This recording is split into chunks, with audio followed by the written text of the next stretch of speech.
بسم اللہ الرحمن الرحیم۔ السلام علیکم ورحمۃ اللہ وبرکاتہ۔ تمام عاشقان رسول اور تمام کارکنان تحریک لبیک یا رسول اللہ کو مبارکباد۔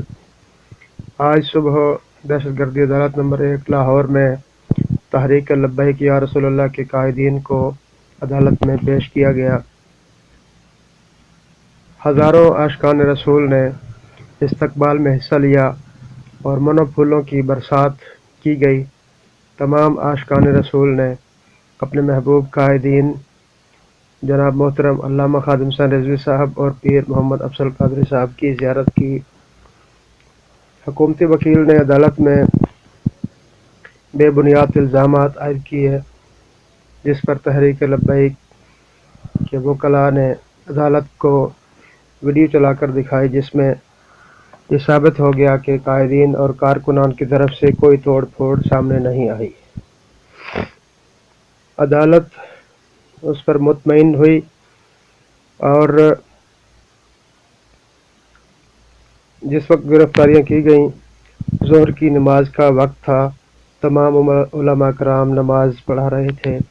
اس پر عدالت نے اطمینان کا اظہار کیا۔ حکومتی وکیل جرم ثابت کرنے میں ناکام رہا تو عدالت نے 6 قائدین کی درخواست ضمانت منظور کر لی اور رہائی کے احکامات جاری کیے۔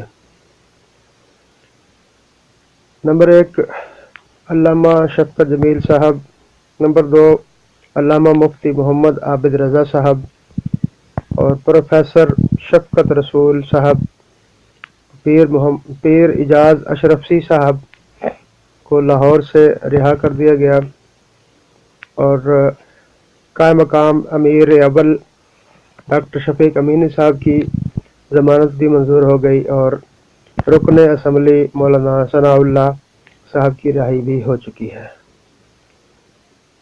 اور مرکزی قائدین جناب علامہ خادم حسین رضوی صاحب اور پیر محمد افضل قادری صاحب کو 10 روزہ جوڈیشنل ریمانڈ پر بھیج دیا گیا۔